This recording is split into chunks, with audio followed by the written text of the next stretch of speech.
बिस्मिल्लाहिर्रहमानिर्रहीम। अस्सलाम वालेकुम स्टूडेंट्स, कैसे हैं आप लोग। स्टूडेंट्स, जैसा कि आप लोग जानते हैं कि हम जो है एथनोबॉटनी का फर्स्ट जो आपका चैप्टर है सीरियल्स, उसको स्टार्ट किया हुआ है जिसमें हमने मेजर सीरियल्स की 3, जहाँ पर वीट, उसके अलावा जो है राइस और वीट राइस हमने वो कर चुके हैं। और अब आप जो माइनर सीरियल्स हैं उसमें जो है आज हम उसको सीरियल्स को क्या करेंगे, माइनर सीरियल्स को आज इस लेक्चर में कंप्लीट करेंगे। आज की जो हमने माइनर सीरियल्स करनी है वो रे, जवार एंड बाजरा है। ठीक है कि आज हम इन 3 जो माइनर सीरियल्स हैं इन्हें देखेंगे कि ये क्या है, प्लांट बॉडी इनकी कैसी है, उसके अलावा इनकी जो है मॉर्फोलॉजिकल डिस्क्रिप्शन क्या है, और ये इनके यूजेस क्या हैं, इनकी कल्टीवेशन टाइम पीरियड, इनका मैचुरेशन और इनके इम्पोर्टेंस जो है वो क्या है। आज के लेक्चर में आज हम 3 टॉपिक रे, जवार और बाजरा करेंगे। फर्स्ट ऑफ ऑल जो है हम जवार करते हैं, जिसको साइंटिफिकली इसका नेम सोरगम बाइकोलर है और कॉमनली इसको जवार कहा जाता है। आप लोगों ने अक्सर आप लोगों में से जवार की जो है वो फसल आप लोगों ने देखी हुई होगी। It is popularly known as jowar is the most important food and fodder crop of dry land agriculture के। इसे एज अ फूडर भी इस्तेमाल किया जाता है, चारे के तौर पर, और मेनली इसे चारे के तौर पर इस्तेमाल किया जाता है। In the world it is cultivated in China, ये चाइना में होती है, पाकिस्तान में, यूएसए, सूडान और नाइजीरिया में।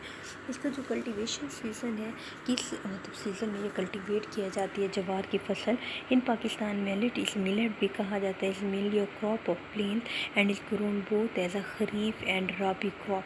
ठीक है, इसकी ये वैराइटीज़ हैं, kharif crop and rabi crop क्या है, इसकी वैराइटीज़ हैं जवार की। Kharif crop is sown between May and July, जो ये वैरायटी है इसे मई और जुलाई के दरमियान में कल्टीवेट किया जाता है। हार्वेस्ट इसे कर लिया जाता है अक्टूबर से दिसंबर के दरमियान। तो जो रॉबी क्रॉप है is sown between the September and November, इसका टाइम पीरियड मुख्तलिफ है। सितंबर से नवंबर इसको जो है उगाया जाता है एंड इस हार्वेस्टेड, और इसकी हार्वेस्टेशन की जाती है जनवरी से मार्च में, ये थोड़ा लेट टाइम पीरियड में होती है। उसके बाद जो है जैसे सोरगम बाइकोलर का, ये देखिए ये इसकी फसल है। ये आपने अक्सर आप लोगों ने इसे ट्रैवलिंग के दौरान ही अपने इर्द गिर्द जब बंदा जा रहा होता है तो देखा होगा कि इस तरह की फसल जो है ये क्या है, ये जवार की फसल है। ये देखें, ये इसकी इन्फ्लोरेसेंस होती है, ये इसकी लीव्स हैं, स्टेम है, तो ये क्या है, ये जवार की फसल है। इसकी अगर आप इन्फ्लोरेसेंस के बारे में देखते हैं तो in each spikelet the outer glume is shorter than inner one. Each spikelet, इसकी जो इन्फ्लोरेसेंस है उसको स्पिकलेट कहा जाता है। ठीक है, ग्लूम मैंने आपको बताया था कि जिसके अंदर इन्फ्लोरेसेंस एक हॉलो सा स्ट्रक्चर होता है जिसके अंदर इन्फ्लोरेसेंस एम्बेडेड होती है, और इसका जो आउटर गल्यूम होता है वो अंदर वाले गल्यूम से छोटा होता है। ईच स्पिकलेट इज़ 2 फ्लावर्ड, हर स्पिकलेट के अंदर, हर इन्फ्लोरेसेंस के अंदर 2 फ्लावर होते हैं। एक लार्जर फ्लावर होता है जो कि बाइसेक्सुअल होता है, और दूसरा स्मॉलर फ्लावर होता है जो कि क्या होता है, मेल फ्लावर होता है, या उसको स्टेमिनेट फ्लावर भी कहा जाता है। In male flower there is only one stamen, male flower में क्या होता है, एक स्टेमन होते हैं, एंड कार्पल इज़ एब्सेंट, उसमें कार्पल नहीं होती। इन बाइसेक्सुअल फ्लावर में दोनों होंगे, मेल भी और फीमेल भी। Ovary is very distinct from the other cereal because there is a long style having stigma, while in other cereals style is almost absent and there is only stigma। जो serials हैं इनके अंदर specially stigma पाया जाता है, क्योंकि जो female है वो फीमेल रिप्रोडक्टिव ऑर्गन्स 3 हिस्सों में डिवाइड होते हैं, ओवरी, स्टाइल एंड स्टिग्मा। जो बाकी सीरियल्स हैं जो उसमें जो है वो स्टाइल इतना नहीं होता, लेकिन ये स्टाइल तकरीबन एब्सेंट होता है, सिर्फ ओनली स्टिग्मा होता है। लेकिन यहाँ पर जो स्टाइल है वो वेल डेवलप होता है इसमें जवार में। ग्रेन्स इसके कैसे होते हैं, it is of variously coloured, मुख्तलिफ कलर के होते हैं, बट मोस्टली ऑफ ब्राउन, लेकिन ज़्यादातर ब्राउन कलर के होते हैं। These grains are rounded at one end the pointed end other ends. इसकी न्यूट्रिशन कंपोजिशन क्या है, अगर एक मेच्योर ग्रेन देखा जाए उसके अंदर 10% वाटर होता है, 70% स्टार्च, 3% उसमें ऑयल होता है, 12% protein. The protein of it is deficient in lysine, जो प्रोटीन है उसके इसके अंदर लाइसिन और मेथिओनिन अमीनो एसिड्स जो हैं वो क्या होते हैं, एब्सेंट होते हैं। और ये लाइसिन और methionine amino acid human being की डाइट में बहुत ज़्यादा इंपॉर्टेंट होते हैं, इसीलिए इसको एज अ फूड ज़्यादातर इस्तेमाल किया जाता है। ये जैसा कि मैंने आप लोगों को बताया, ये क्या है, इसकी जवार की फसल है और ये जवार की इन्फ्लोरेसेंस है। इसकी इन्फ्लोरेसेंस को स्पाइक कहते हैं और इसके अंदर दो तरह के फूल होते हैं, या बाइसेक्सुअल होते हैं या सिर्फ यूनिसेक्सुअल होता है, जो कि मेल फ्लावर होता है। इसके बाद जो है कि जो नेक्स्ट आपका ये है कि ये पेनिसिलियम लिफाइड्स पर मिलेट या बाजरा, ठीक है, इसको बाजरा भी कहा जाता है। It is important millet in Pakistan, इसको पर मिलेट कहा जाता है। Second to sorghum in area and production wise, कि ये जो इसकी प्रोडक्शन होती है सॉर्गम की निस्बत जवार की निस्बत कम होती है, लेकिन ये इंपॉर्टेंस में सेकंड टू सॉर्गम है। It is grown all over Pakistan. It is mostly use as fodder crop but distinct in Jhelum and Chakwal, ठीक है। ये क्या है, झेलम की डिस्ट्रिक्ट और चकवाल की डिस्ट्रिक्ट में एज अ फूडर क्रॉप बहुत ज़्यादा उगाई जाती है। It is also use as a part of staple food, इसे एनिमल्स वगैरह के लिए स्टेपल फूड के तौर पर भी इस्तेमाल किया जाता है। Cultivation season, it is grown in rainy, इसे पानी ज़्यादा ज़रूरत होता है, इसलिए रेनी सीज़न में इसे कल्टीवेट करवाया जाता है। एंड हार्वेस्टेड आफ्टर 4 मंथ, और हर 4 महीने बाद जो है इसको हार्वेस्ट कर लिया जाता है। Plant structure, it is just like all other cereal, इसका स्ट्रक्चर भी तमाम सीरियल्स की तरह से है, but it could be easily distinguished by the presence of skinny silky hair on the nodes of the stem, उसकी नोड्स ऑफ स्टेम पर small silky hairs मौजूद होते हैं। It has a leaf blade with leaf sheath, but like corn और maize it has a solid stem, जिस तरह corn और mail की थोड़ी सी मैंने आपको बताया था लेंथ ज़्यादा होती है, जिसकी वजह से उनकी स्टेम जो है वो बहुत ज़्यादा बारीक या थिन नहीं होती, बल्कि थिक होती है, उसकी विड्थ ज़्यादा होती है। तो इसकी भी जो बाजरे का प्लांट है, बाजरे की क्रॉप है, इसकी भी क्या होती है, विड्थ ज़्यादा होती है। Inflorescence, it is very characteristic, इसकी जो है करेक्टरिस्टिक स्पाइक होती है। स्पिकलेट्स आर एदर इन पेयर्स और इन cluster of more than 2 स्पिकलेट्स। Another important feature of the cereal is the presence of numerous long strip hairs all around the spiklet, and these hairs are known as bristles. ऊपर आपने पढ़ा कि इसके stem के node पर भी hairs मौजूद होते हैं, यहाँ स्पिकलेट में जो इसकी इन्फ्लोरेसेंस है यहाँ पर भी बहुत स्मॉल हेयर मौजूद होते हैं, जिन्हें ब्रिस्टल्स कहा जाता है।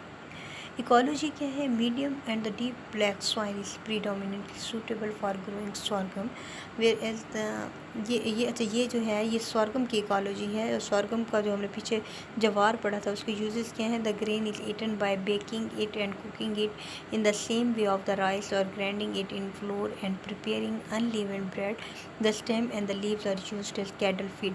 ये क्या है, ये सॉर्गम का जवार की ये यूजेस हैं कि इसे बेक करके या कुक करके इसकी ग्रेन्स को खाया भी जा सकता है, ये एज अ फोडर भी इस्तेमाल होता है और एज अ फीड भी इस्तेमाल किया जाता है प्लांट के लिए। इसकी स्टेम और लीव्स जो हैं प्लांट के लिए क्या है, ये एज अ वो फीड भी इस्तेमाल किया जा सकता है। और जवार का हमने वो डिस्क्रिप्शन प्लांट डिस्क्रिप्शन नहीं की थी, ये देख लें। द प्लांट्स आर टॉल, लंबे होते हैं तकरीबन 3 से 15 फीट तक। द इन्फ्लोरेसेंस डेंस हेड और पेनिकल, जो जवार की इन्फ्लोरेसेंस है वो पेनिकल होता है। The grains are small rounded and pinkish white in colour. ये जो है ये मिक्स हो गया था पीछे से, ठीक है। ये जवार की इकोलॉजी है, जवार की बॉटनी और प्लांट है, और ये जो उसके यूसेज है। जबकि हम जो कर रहे थे, हम ये कर रहे हैं बाजरा का, ठीक है। बाजरा के मतलब हमने देख लिया कि कहाँ कहाँ होता है इसका कल्टीवेशन सीज़न क्या है, इसकी प्लांट स्ट्रक्चर क्या है और इनकी इन्फ्लोरेसेंस कैसे। अब ये जो ये फसल आप लोगों को नज़र आ रही है, ये किसकी है, ये बाजरे की है। इसकी आप देखें इन्फ्लोरेसेंस जो है डोमिनेंट है, बहुत बड़ा इसका एयर होता है। ये इसके एयर आप देखें बिल्कुल क्लियर नज़र आ रहे हैं, जिसके अंदर क्या है, ग्रेन्स मौजूद होते हैं। और ये कौन सी मिलता जुलता है। उसके बाद जो नेक्स्ट है वो उसकी सीरियल्स हैं, जिनको रे भी कहा जाता है, कॉमनली हम इनको रे कहते हैं। Rye has the most recent origin, it is not commonly used in our country. हमारी कंट्री में ये बहुत ज़्यादा इस्तेमाल नहीं किया जाता, बल्कि बाहर की कंट्रीज़ में ये ज़्यादा इस्तेमाल होता है। इसकी इकोलॉजी क्या है, रेस इसेंशली कोल्ड वेदर, इसे ठंडा मौसम चाहिए होता है। And produce satisfactory crop in the region of winter temperature and at the high altitude, क्योंकि हाई अल्टीट्यूड में क्या होता है, टेम्परेचर कम होता है, तो कम टेम्परेचर टेम्परेचर पे ये अच्छी तरह से ग्रो करता है। अमंग सीरियल्स रे can thrive well on Sandy और लोमी सॉइल। ये कहाँ पर, सैंडी या लोमी सॉइल में इसकी अच्छी ग्रोथ होती है। It can withstand the considerable soil acidity and soil alkalinity, और इसमें सॉइल एसिडिटी और सॉइल एल्किनिटी को रेजिस्ट करने की भी इसमें जो है ये उसको रेजिस्ट कर सकती है, अल्कलाइन सॉइल को और एसिडिटी सॉइल को। ये देखें, ये जो है ये रे की फसल है, ये उसका इन्फ्लोरेसेंस है जिसमें जो है ये थोड़ी सी मैच्योर हो चुकी है, ये इसकी इन्फ्लोरेसेंस है। और ये इसका जो क्या है, ये प्लांट है, इसकी फसल आप इसमें भी देखें, इसकी क्या है लेंथ जो है प्लांट की वो ज़्यादा है। और जिस तरह से बाकी सीरियल्स के बारे में आपने पढ़ा है कि उसमें क्या होते हैं, रूट होगी नीचे, उसके बाद ये इलोंगेटेड स्टेम है जो कि हॉलो सी है, और उसके ऊपर जो है इन्फ्लोरेसेंस जो है जिसके ऊपर ग्रेन्स बनते हैं। कल्टीवेशन इसकी क्या है, in the northern plains of Pakistan, Kashmir है जैसे rye can be planted along with the wheat and barley as grain crop. It is planted between last week of September to the last week of November, but for the production of ergot it is sown between last week of September to last week of October. ये इसके वो time period है जिसमें क्या है इसकी growth होती है, इसको कल्टीवेट करवाया जाता है और उसके बाद इसको हार्वेस्ट करवाया जाता है। इसका प्लांट स्ट्रक्चर किस तरह है, rye in the structure related to both wheat and barley, ये बहुत ज़्यादा क्लोज हैं वीट से और बार्ले से। And it grains also looks like wheat grain, और इसके जो ग्रेन्स हैं वो भी किस तरह से नज़र आते हैं, वीट के। देखें, वीट का भी जो एयर होता है वो इसी तरह से लग रहा होता है, और जो रे है इसका भी इसी तरह से। तो ये बहुत ज़्यादा इसकी ग्रेन से जो रिजम्बलेंस होती है वो वीट से होती है। The stock is cylindrical end of reaching height of stock की या स्टेम की तकरीबन 6 फीट तक होते हैं। Leaves are somewhat bluish in colour, हल्के से ब्लू कलर के डार्क ग्रीन होते हैं, तो ये ब्लूइश लग रहे होते हैं। The heads consist of larger number of spikelet, इसकी भी इन्फ्लोरेसेंस को स्पिकलेट कहा जाता है, which is produce singly at the joint of axis and each one contains 2 fertile flower, और हर स्पिकलेट में 2 फर्टाइल फ्लावर होते हैं। इसकी जो केमिकल कंपोजिशन है इसमें 11% प्रोटीन होती है, 12.1% फाइबर है, 2% इसमें कार्बोहाइड्रेट है, 73.4% इसमें जो है कार्बोहाइड्रेट पाई जाती है। और इसमें जो मिनरल्स हैं जैसे कि कैल्शियम है, पोटाशियम है, मैग्नीशियम, सल्फ़र, आयरन, आयोडीन, इसमें ये इन ट्रेसेस जो हैं ये मिनरल्स भी इसमें मौजूद होते हैं। रे को इस्तेमाल कहाँ किया जाता है, इन सर्टन यूरोप कंट्रीज़, अक्सर जो यूरोपियन कंट्रीज़ हैं वहाँ पर rye cultivated for its grains, वो ग्रेन्स के लिए से कल्टिवेट कराया जाता है। Which are use cheaply for bread making, जिसे ब्रेड मेकिंग के लिए इस्तेमाल किया जाता है। Rye bread is dark coloured and has a little bitter flavour, इसका जो है हल्का सा तो इसका जो है क्या होता है फ्लेवर होता है। Ray biscuit is also popular for making porous and alcoholic products. In USA, Ray largely utilized for producing whiskey. इसे जो है विस्की बनाने के लिए ब्रीवरीज इंडस्ट्रीज़ में भी रे को इस्तेमाल किया जाता है। इसकी ग्रेन्स को जो है मुख्तलिफ केमिकल रिएक्शंस के बाद इसको विस्की बनाने के लिए इस्तेमाल किया जाता है। Rye can also be grown as a green manure crop, ये मैन्यू नहीं है, MENUR नहीं, इसलिए स्पेलिंग गलती है, ये मैन्योर है, MANURE।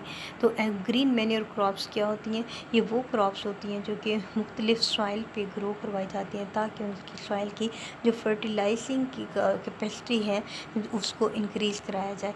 इसे ग्रो करवा के फिर इसी को ही उसी सॉइल पर गिरा दिया जाता है, और इसकी डिकम्पोजिशन से या इसकी जो मिनरल न्यूट्रिएंट्स हैं उसकी वजह से क्या होता है उस सॉइल की फर्टिलिटी बढ़ जाती है, और फिर उस सॉइल को मुख्तलिफ क्रॉप्स को ग्रो कराने के लिए इस्तेमाल किया जाता है। तो ऐसी क्रॉप्स को ग्रीन मैन्योर क्रॉप्स कहा जाता है कि उन्हें एज अ फर्टिलाइज़र हम इस्तेमाल करते हैं। तो रे की भी जो क्रॉप है इसको भी as a green manure crop इस्तेमाल किया जाता है। तो आज के इस लेक्चर में हम लोगों ने 3 जो है माइनर सीरियल्स को किया है, ठीक है, जवार, बाजरा और रे। इसके साथ ही हमारा जो सीरियल का टॉपिक था वो आज कंप्लीट हो गया। थैंक यू स्टूडेंट, अल्लाह हाफिज़।